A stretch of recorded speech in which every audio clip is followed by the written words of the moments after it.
Hey, citizens of the Sassyverse. It is a beautiful evening sun. It's a little too chilly for this tank top, but I'm just soaking up the evening sun and enjoying watching the sunset slowly in my backyard, soaking up some fresh air for a few minutes. I'm about to pull cards for November, tarot messages of guidance for like relationships. I have been feeling disconnected from my confidence, so I want to pull like maybe like some African goddess messages or something like that, just to kind of like give me some things to reflect on, to look into, so that I can like reconnect with those parts of myself. Hello, spider. I would share it, but I know most people don't like spiders. I love spiders, by the way. So let's go inside and do a little bit of tarot journaling, and I'll share the messages. I'm not gonna share the journaling part of like what I'm writing. I'm trying to learn to like keep certain parts of myself private and know that like it is for me. It's for me, it's about me, it's meant just for me. I just want to show you guys how beautiful the sun is right now. Well, you can't really see it, but it is really beautiful, and the sun is kind of like slowly setting over there behind those trees, and it's just a really beautiful fall day. I feel very inspired to pull some cards for November with the beautiful trees and this beautiful sunset, and I'm just like really just trying to lean into what nature has to offer me. And also I want to show you all, not the spider, don't worry, but these are some of my favorite little plants. They come out all the time in the fall. I don't really know what kind of plant this is, but these little speckled berries are like, I don't know, they're just really cute, and I really love them. So I figured I would share them with you all. They honestly look like little Easter eggs, but I don't know what they are. They're just my favorite little plant that typically pops up around fall in my backyard. All right, so this is my tarot journal. These are my new moon messages from earlier in October, from earlier this month. And now I just want to pull some cards for November. Geez, I keep forgetting that it's November. The reason I keep forgetting that it's November is because I feel like October just like flew by, and I don't know, I just didn't like have like a good hold on the month at all. So I definitely want to do what I can to just kind of like really dive into being present in November. It's the last 2 months of the year. I cannot believe that. So I want to kind of make it count. I printed this out. Like, now I don't hate it. I'm looking at it in the camera and I don't hate it, but like it really like objectively does not look good. Like, I wish that I'd known that it would print out quality wise so poorly, because then I would have like shrunk it down. This is just a print that I found on Pinterest. So yeah, I wish I didn't hate it though, but honey, we might cut the leaves out and use it for something else. So I'm definitely not going to throw this away, but like my goal was to cover like this, and it's just not, it's not a vibe. In the future, I'm definitely going to be designing some like background ephemera, like my own like scrapbooking paper or something, because all I have is like cardstock. So beautiful cardstock, don't get me wrong, I really love this. It's got like a shimmer to it, like it's like pearlized, that's why it's like shining so much. So that's really beautiful. Here's another page from that same set. So I really do like this. It's giving fall, it's giving beautiful. However, I think that this is like so busy. I feel like there's just not like a lot that I could like do on top of this, you know? So I'm wondering if the vibes should be maybe something more like this, because then in theory I could use like washi and like, I don't know, like do more on top, and you'd be able to see it easier in theory. Another option is I always have scraps of sticker paper that have gone unused, and I can basically layer the washi on top of a white piece of sticker paper to make it opaque. So now that I just remembered that, I kind of, but like, is that too much? Girl. Honey, more is more. So let's just relax and go back to plan A and probably just try to do something a little calmer like with this. This is actually from a set of cardstock from the Devil's Den, if you know, you know, and it is a wedding, like the pack of paper that it comes from is actually wedding themed. So I'm not super into that at all personally, but I do really like the flowers. Now I'm kind of wondering if for brevity, and obviously this is not going to be brief, but if I should just cut out the flowers that I want to use and maybe just like collage some of these flowers with some of these flowers. Is that giving? Because I feel like it might actually be maybe a vibe, actually. All right, honey, we have to stop. We must be stopped. All right, we are going to relax and move this to the side. The reason I say that is specifically this. I have been really slacking on my spirituality practice, and I think I just get caught up in the designing element of it because that is a way for me to distract from the messages. Let's pull cards. Let's see what they have to say. And then honestly, let's stop trying to turn this into a massive art project, but let's get into the messages and let's actually journal. First deck that I'm going to be using is this African Goddess Rising Oracle deck. I think that this is going to get me kind of in touch with my confidence. It's going to get me in touch with my ancestry, my intuition. I'm looking for guidance from this deck. This deck specifically has been interviewed and has revealed itself as giving me guidance around specifically related to like my goals and like work ethic, career path, etc. So this is always a really good one for me whenever I'm thinking about like where to go next in my business or just professionally in general, but specifically for my business. And then this one, Lights Your Tarot. I love the art in this one. I love the art in all of these, but this one is all about like relationships, and it doesn't always have to be romantic. It can be platonic, it can be familial, it can even be like your relationship with yourself. So these are going to be the 3 decks that I'm going to be pulling cards from, and I'm pretty excited about it, but I'm a little bit nervous as well. So let's see what these messages say. I'm just going to pull them off camera because, you know, I don't have like cool fancy music to like play, and you probably don't want to hear. That's the sound. That's my sound of shuffling cards. So let me pull my cards and let's see what we get. Immediately, no thank you. Immediately, no thank you. I have to read in the guidebook what all of these things mean specifically, like what the messages are, but honey, we have Aunt Nancy with betrayal. We have Nunde with truth. What? We have Allah with grief, and then we have Yamaya with awakening. Also, specifically with this card, it's giving low-key Lisa Frank gay vibes, hi, hello, but also why have I been dreaming like nonstop of giving birth and being pregnant and carrying a child? I don't know why, but like I literally have been. And here's the crazy thing. Oh my God, this person's also pregnant. Stop. I don't even know what's happening right now. This is wild to me. So very interesting because this is talking about betrayal, and one of the things that I definitely, and spiders, I actually really love spiders. So this is making me, this is just like a little bit of an intuitive moment here, okay? So like, I'm gonna read the guidebook and see what it says, but like just looking at these cards and how they make me feel, number one, I personally love spiders so much. That makes me feel like this betrayal moment actually has to do with self-betrayal, not other people. This truth, seeing the reflection, again, all of these colors also are connected to like Aries colors. It's giving fire. I'm an Aries. So, and then the reflection here, the truth, looking into yourself again. These 2 cards definitely make me feel like I need to work on self-betrayal. Like that is my problem. In terms of not being able to connect with my intuition and my confidence, is like I'm not trusting myself.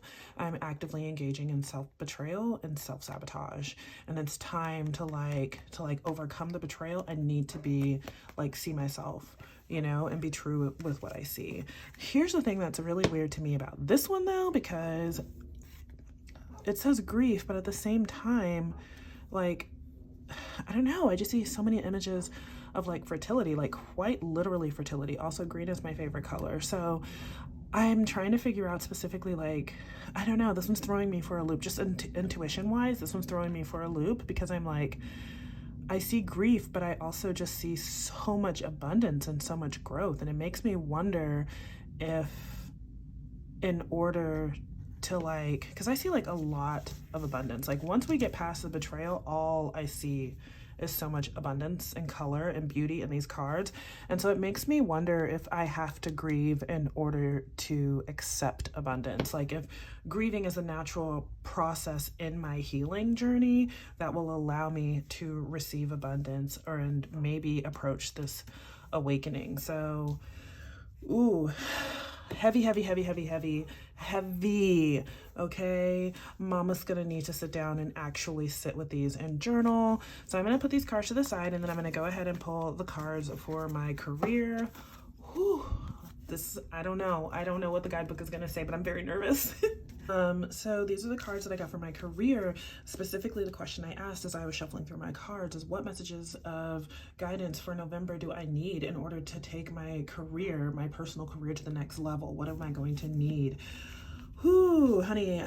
Okay, so objectively not bad. Technically, so this tarot deck does not do reversals, but strength came out in reverse. Strength came out in reverse. So I do kind of want to like acknowledge that. So this is the book that I like to use whenever I'm looking up what cards mean. I don't know, it's just been serving me so well for the past 2 years, so I always kind of go to it. So here we are with strength. And it talks about strength in reverse, and a card meaning can suggest a lack of self-confidence, obviously, wavering trust in yourself, or reluctance to have faith in the universe. Honey. Okay, so the reversal is true. I knew that it would be. I actually kind of also knew what it meant, but I just wanted to show you guys this book for people who are always kind of like not sure where to start. Okay, however, in my journaling, I am going to comment that it did come out in reverse, period, because that's honest, right? Like that's truth, that is a message. But again, this deck in the guidebook does not honor reversals, so we're gonna flip it upright. Just we're gonna do both. But truly, the Magician honestly is, it's one of my favorite tarot cards in all decks, quite honestly. And I think like one of the things that I love about the musician, one of the things that I like about the musician, one of the things I love about the Magician is that it's really kind of about using so many elements, right? Like it's about ingredients and the environment and alchemizing fear. And like, I think like that's kind of like, to me, whenever I think about a magician, I think about prestige. I think about using the environment. I think about playing on people's insecurities and turning it into something beautiful. So that like alchemizing of fear, insecurities, and you know, weaknesses, and turning it into something beautiful and strong. And I think like that's what I think about whenever I think about a magician, and that is why I think this card means a lot to me, and I'm drawn to it because sometimes I don't trust myself, right? Like that strength in reverse, I don't trust myself more often than not, but some things I have taught myself along the way to do, and that is to like look at what's true. What can I touch, see, feel, smell, hear, etc.? Like what is real, what is grounding? I think it's also one of the reasons I love being out in nature. I find so much tangible connection to the universe and the collective energy when I am out in nature. And so I think like that to me just leans closer into the Magician, right? Where I'm just like, okay, there are things that I can tangibly draw upon to alchemize into something. And so again, I'm gonna have to read the guidebook. I'm gonna read the guidebook and I'll tell you guys what the guidebook says about everything. I also would love to say that I love snakes and anatomical hearts, but it's such a weird balance because I'm not the world's biggest fan of raccoons or rats. So like, I'm not really down to clown with either of these. So fortunately snakes eat rats, so we've got that going for us. But I think like that's kind of interesting though, because to me, these little nasty little vermin, these things that I consider to be pesky, that I'm just like really not into and I don't connect with, in both cases seem to be reaching up towards things that ultimately resemble power to me. Like a snake is a very powerful symbol for me. I have like snake tattoos. I want to get more snake tattoos. I love snakes. I do lots of snakes in my art. And then this staff or this wand here with like power coming out of it. So it's just like, to me, again, intuitive reading. This is not what the guidebook says, but like it makes me wonder if these things that live inside of me that are kind of like ugly, things that I don't like, these insecurities and these fears, they are trying to actively either touch in order to be alchemized into something more positive, beneficial, successful, or helpful, or they are hindering me, like they're reaching into my power, and I need to find a way to like put that back into balance. So, ooh, okay, listen, I don't know if I really meant to be read for filth for the month of November, but it looks like we're on the fast track for that. Let's go ahead and pull the messages for relationships, which, honey, honestly, at this point, I've got nothing, no face, no integrity, and no pride, no ego left. So come on with it.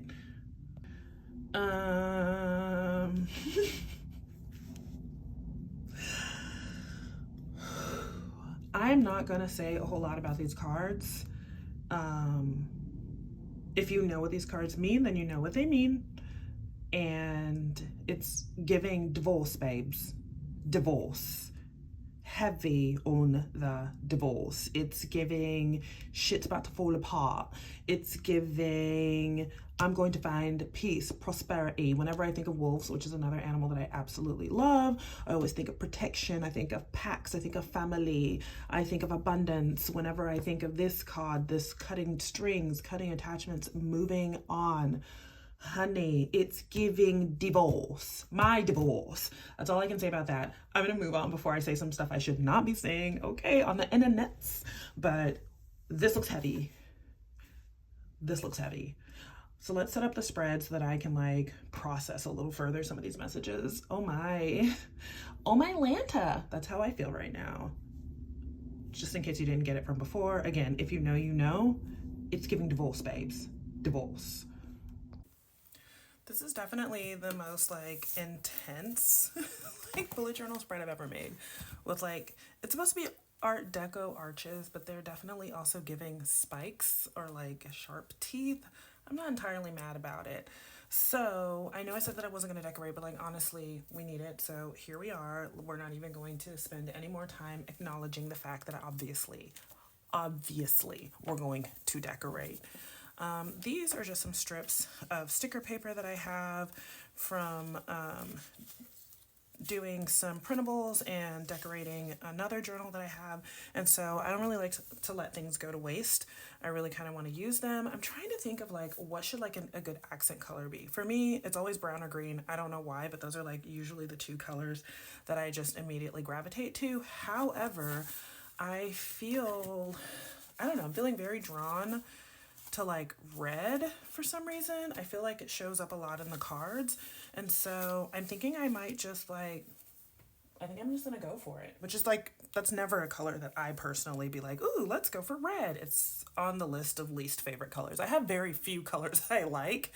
Blue, red, yellow, orange are all in the no thank yous. And I mean full spectrum of all blues, reds, oranges, and yellows, and gray. Also just like, no thanks. However, today I'm obviously feeling blue, so we have got a little bit of that going on, and I'm also feeling red. I guess my apprehension with doing a red title, now that I think about it, is just that all the rest of the stuff that I'm going to be writing is in blue, so I'm wondering how I feel about that. We're going to go with brown because it's safe, and we're done being adventurous because the cards is about to take me on a full-on adventure, and that's probably all the adventure one can handle. So I think we're gonna go with brown because it's safe. I don't care what anybody says, I don't care. So let's go ahead and just do like a quick little easy title, just so I kind of like have an idea. And these are November messages. So I'm not even trying to make this look super fancy, because I really just want to dive into the messages, honey, the messages. But I'm going to write the word November, and then I think I'm going to do messages, really small underneath in print. And then something that I don't normally tend to do is I don't really cut around things because I'm lazy, but I'm wondering if I kind of low-key want to try and like outline this in blue. Is that too much? Decisions. I think we're going to risk it for the biscuit, and if it doesn't work, then I'll just write it over on another piece. All right, so it came out better than I thought it would, and I'm actually high-key living for it, so I'm really here for that. I'm so excited. I'm also incredibly relieved. Because normally my outlining things, I don't know if it's because I go too fast or I'm too lazy and I just don't like want to be as detail oriented as I should, but like it usually just does not look good, or at least I never like it when I do it. I love it when other people do it. I just don't like it when I do it. So I'm happy that the way that this one turned out. I really feel like there's a theme amongst these messages that has to do with like really just believing in myself and like moving away from self-sabotage. I wonder how many other people in this community like comment below if this resonates. Like if you feel like the least confident and the most disconnected from your personal power when you're actively doing things to like self-sabotage so that you don't have to experience like re-traumatization or failure. I do that a lot, like where I'm just like, let me just blow this whole thing up. Or rejection, that's another one. If I feel like I'm being rejected or left behind by somebody that I care about, then I'm just like, oh, well, let me just like fuck this whole thing up. I'm gonna mess it up so that nobody can reject me. Like I'm gonna like take myself out of the running by sabotaging everything.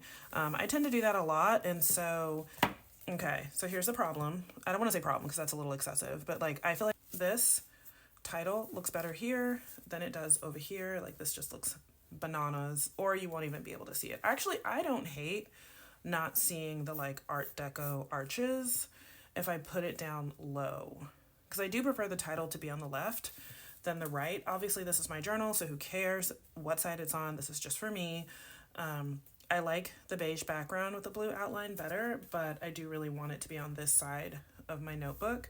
So I'm just going to cover up some of the arches so that it's doing just a little less, which is unfortunate because, you know, I really did take the time to cut those stupid arches out, and now I'm like, cover them up.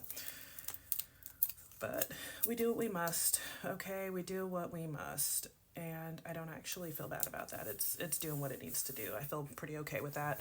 All right, so let's move on to writing down these messages. I wanted to kind of leave as much space as possible, kind of like open for me to write some messages on. I kind of wish these were like just a little bit smaller. I guess I can like cut on the inside instead of all the way around. I really love this paper. It was gifted to me. Like all of these papers were gifted to me by my girlfriend, and I don't know where she got them from, but like I'm obsessed. I love them so much, and it's like I don't want to use them because I like them so much. So now I'm like, maybe I should just do butterflies. I feel way less emotionally connected to the butterflies than I do to the bugs. I don't know. And I have to remember that it's not saying goodbye. Like they're going to be in this journal, and I'll always be able to flip back to them. All right, we're going to make our peace with it, okay? And we're going to cut out the bugs.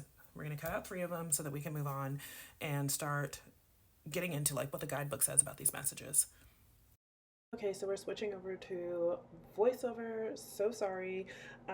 You can probably hear my space heater a little bit in the background. Anyways, I just wanted to talk about some of those messages.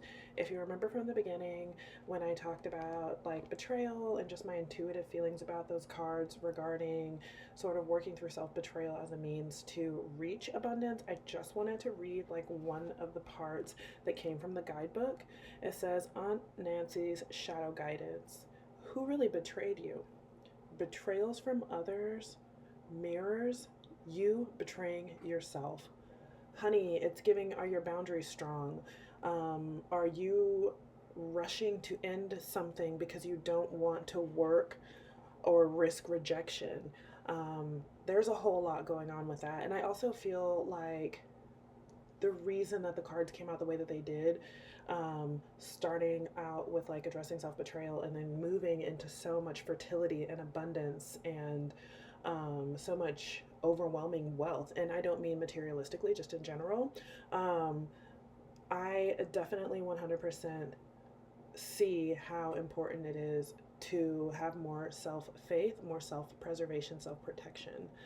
All right, so the other cards that I really wanted to get into was for my career. There was this whole message about alchemizing, I don't know, just the resources and tools around you, and that's essentially what that is. But the guidebook specifically says the magician energy is one that requires action. It requires work, like casting a spell. Preparation and commitment are required. When the magician appears, you are asked to take control of a situation to make clear and conscious decisions that will open the door for the right opportunity that will, in turn, yield the results that you desire. When you pull this card, take a moment to draw in its energy. That is everything. I think one of the biggest issues that I'm having, specifically kind of like with my career and like knowing what to do, is like that sort of like comparison paralysis and a lot of the insecurity and things like that. And so getting this message that's saying, hey, stop it, use your resources, use what you have around you, alchemize that fear into something tangible that will thrust you into success. So that was really, really good. And that's the raccoon touching the like magical wand. And then we had strength, and that was like the snake with like the rat kind of like reaching up to it. Apparently they're calling it a mouse, honey. That was a New York rat. Ain't no way. Um, but here's really interesting. It says from the guidebook, if you immediately connected with the snake, you may be feeling as though you are the one that must alter or make concessions, and that can breed resentment, which is very true. Use this opportunity to grow, to learn from others. You're in a position to create an atmosphere of healing and harmony. Think about how a snake sheds its skin. Your current situation may be the one that represents a significant time for growth. I am definitely, in terms of like my career, taking that as like breaking beyond fear, breaking beyond self imposed limitations, breaking beyond my perpetual habits of self sabotage, and like instead moving into a space of like alchemy, like shed those fears, shed that skin. Start becoming the magician. Start using the resources around you to create something that you can like use to propel yourself forward. So I'm definitely, definitely, definitely vibing with that message. And I think, it's definitely one that I personally need to hear as we're heading into this holiday season. And I really kind of want to take some risks in my little stationery shop. And I want to try some different things and pray to the old gods and the new that those things, are exciting for other people, and that, maybe I'll make a couple sales that would make me really happy. Okay, so for the last set of cards that were pertaining to relationships, as mentioned before, my loves, it's definitely giving divorce, babes. Undeniably. But I think I pulled the cards backwards. I pulled the cards starting with the King of Pentacles, moving backwards into having a tower moment. I think the tower moment, this sort of like, in my opinion, it's not necessarily the breaking down of my relationship or my marriage, as it were. It's really the breaking down of myself within that dynamic so that I can cut my ties, so that I can move on. So that's the tower. But here's what the book says about the Six of Swords, which was like the middle card with the crows or the ravens pulling the boat. It says you're moving through a period of realignment and things can feel turbulent during these times of transition. Trust that a better future awaits you on the other side of this change. These experiences are profoundly personal and you may feel alone right now. Even when it is difficult to accept assistance from others, remain open to receiving help. The way through any fire or hardship is always going to be community. I stand by that. And then ending with the King of Pentacles, the wolf by his side. This is what had me excited. This is how I knew that it was a journey, starting with the tower, then moving backwards. Exuding warmth, the King of Pentacles welcomes you into his study for a heartfelt conversation about life. He's worked the field, he's met his soulmate, found wealth, etc. This is about overflowing material abundance, patience, determination, confidence, providing for others. I consider that like providing for my children. and personal growth, goals reached, prosperity, and success. I really feel like this tower moment and like breaking down my traumas and behaviors that no longer serve me ultimately will result in this sort of like rebuilding myself in a leadership position that will absolutely allow me, you know, for the first time in a long time, unfortunately, to step into that situation where I get to be confident, where I get to reclaim my power, where I get to provide stability and abundance, not only material abundance, because I'm very passionate about making sure that people understand that abundance can be time, it can be energy, it can be sharing your resources, it can be sharing information. Abundance comes in so many different shapes and sizes. And so I think it's really important that we always keep an open mind when we consider abundance. For me, my garden is abundance, and half the time I'm not even growing anything but grass, but that is abundance because it is a space where I can go and find tranquility and healing. And so I think that, like, when I think of the King of Pentacles, like this sort of like epitome of energy that's like prosperity and determination, sitting within his confidence, personal growth, reaching goals, all of these things.